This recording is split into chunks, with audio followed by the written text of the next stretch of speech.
Yes, hello everyone. अब हम exercise 15.1 करेंगे। इस पर थोड़ा सा और इस डिटेल में समझते हैं। देखो, अब क्या है, इसमें क्वेश्चन था कि लेस देन इक्वल टू 12। अब या तो 12 से कम हो चाहिए। इनका सम देखो, उसमें क्वेश्चन में बोला था, कि इनका सम है जो क्या है आपका होना चाहिए।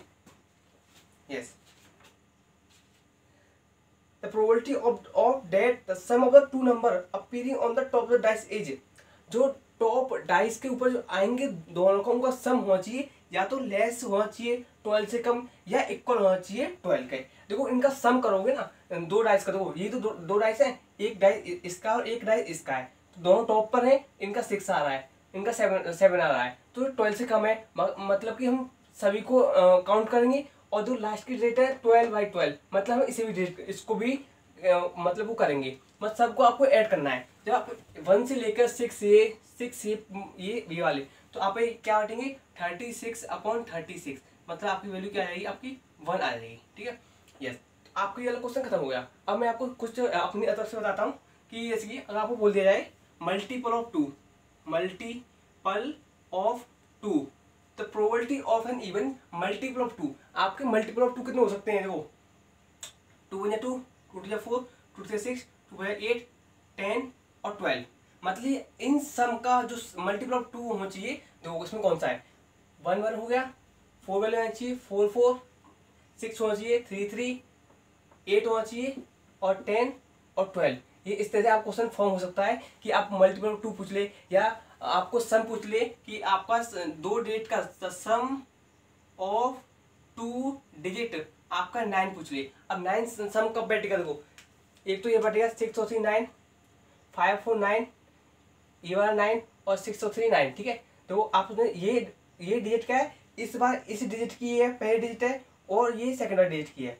इस बार क्या है, ये क्या है, पहले डिजिट है, और ये इस बार डिजिट की है। इस वजह से 1 2 3 4। तो आपको मल्टीपल पूछ ले, या एडिशन पूछ ले, या सब्ट्रैक्ट करके पूछ ले, या कुछ भी पूछ ले, आपको दो डाइस से और ज़्यादा कुछ पूछेगा नहीं। ठीक है, अब करते हैं आपकी एक्सरसाइज 15.1, वेरी इंपॉर्टेंट। तो यस, अब हम करने वाले हैं आपकी एक्सरसाइज 15.1। तो प्लीज़ आप अपनी बुक ले लीजिए, जिससे कि मैं आपको क्वेश्चन फटाफट से आप कहा सकूँ। वो गिर गया मार्कर, एक सेकंड।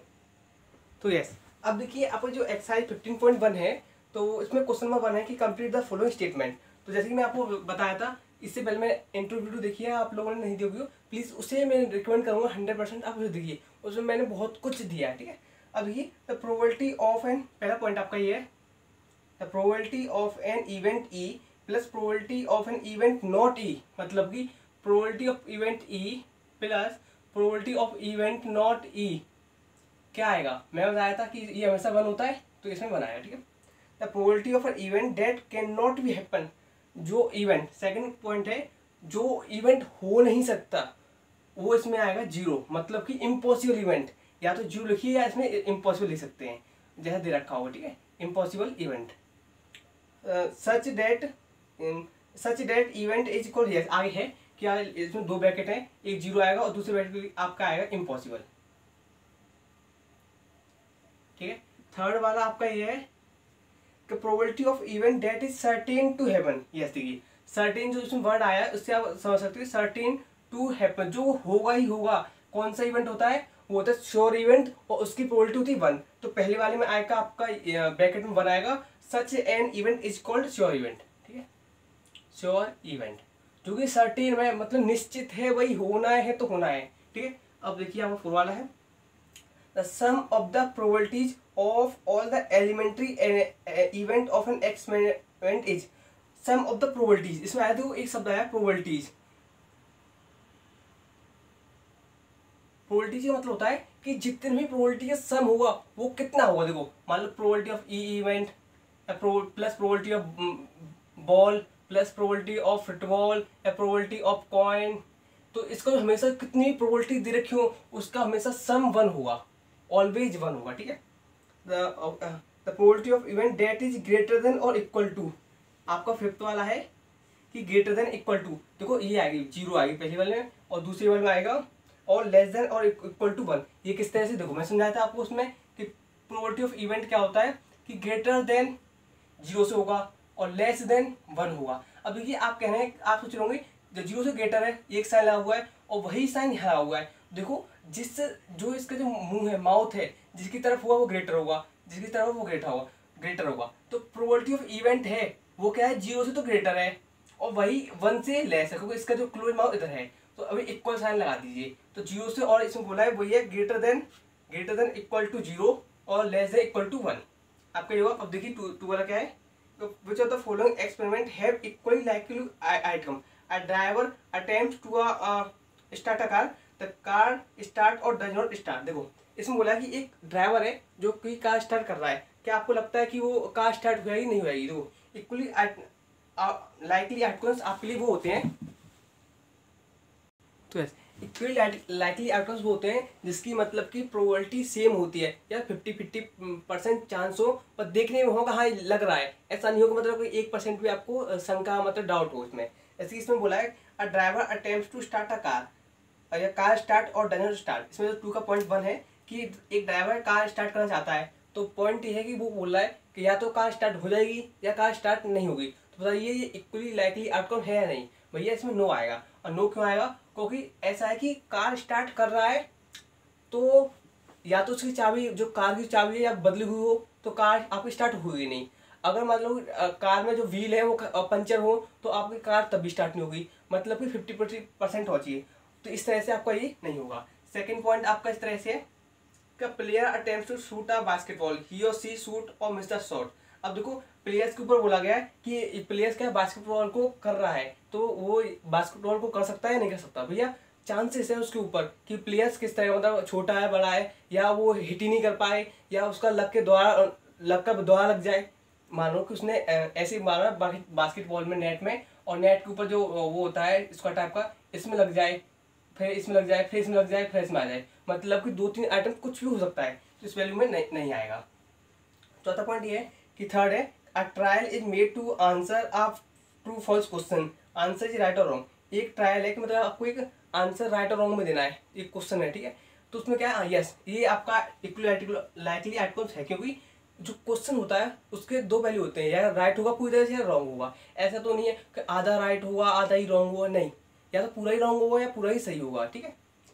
अब baby is born, it is a boy और गर्ल, तो फोर्थ वाला बोल रहा है यस। तो देखिए इसमें क्या है कि जो फोर्थ वाला है कि एक बेबी बॉर्न मतलब जन्म लिया है, या तो लड़का होगा या लड़की होगी, यस ये हो सकता है कि एक लड़का है या लड़की होगी, ये आपके यस होगा।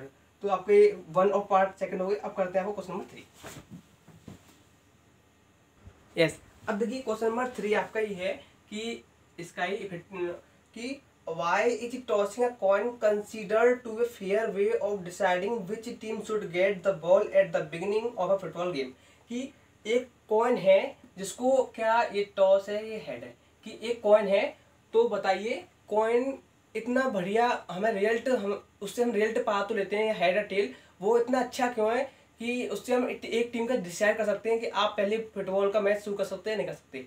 तो कोई ये इस वजह से बेस्ट है क्योंकि ये इक्वली लाइकली आउटकम है, क्योंकि जो आउटकम है वो इसका 50-50% ही आएगा, या तो ये हेड आएगा या एक और टेल ही आएगा। ऐसा नहीं कि मतलब कि यार दोनों ही नहीं आएगा तो भैया ऐसा तो बहुत, मतलब आपका सिक्का खड़ा हुआ है वो बात अलग है, पर एक बार सिक्के में हेड भी आ सकता है या टेल आ सकता है, मतलब 50-50 चांसेस हैं। अब देखते हैं आपका फोर्थ वाला क्वेश्चन है कि विच of the following can not be the probability of event, कि इनमें से देखिए 2/3 -1.5 और सी है 15% और डी है आपको 0.7, इनमें से प्रोबेबिलिटी ऑफ इवेंट नहीं है। भैया नहीं के लिए देखो ये नहीं है, क्योंकि मैंने बताया था प्रोबेबिलिटी ऑफ इवेंट क्या है, वो 0 से तो ग्रेटर होना चाहिए और 1 से लेस होना चाहिए। तो देखो ये वैल्यू आपको देंगे 0.67 देगा, 15 पॉइंट है तो 0 पॉइंट इतना देगा, 0.7 ही है, तो ये माइनस में कभी होती नहीं वैल्यू। तो आपका ये हो गया। फिर तो आप देखिए कि पीई आपको दे रखा है, प्रोबेबिलिटी ऑफ पीई 0.5, अब आपको प्रोबेबिलिटी ऑफ पी नॉट ई निकालना है। तो देखिए इसे निकालने के लिए मैं बताया था probability of event plus probability of event not equal to 1 होता है, 0.5 plus probability of event not equal to 1, तो probability of event not equal to 1 - 0.5, आपकी वैल्यू वही होगी 0.5 आई, ठीक है। अब हम करेंगे अगली वाली एक्सरसाइज बाद में, और मिलते हैं अगली वीडियो में, जब तक के लिए पढ़ते रहिए। Thank you.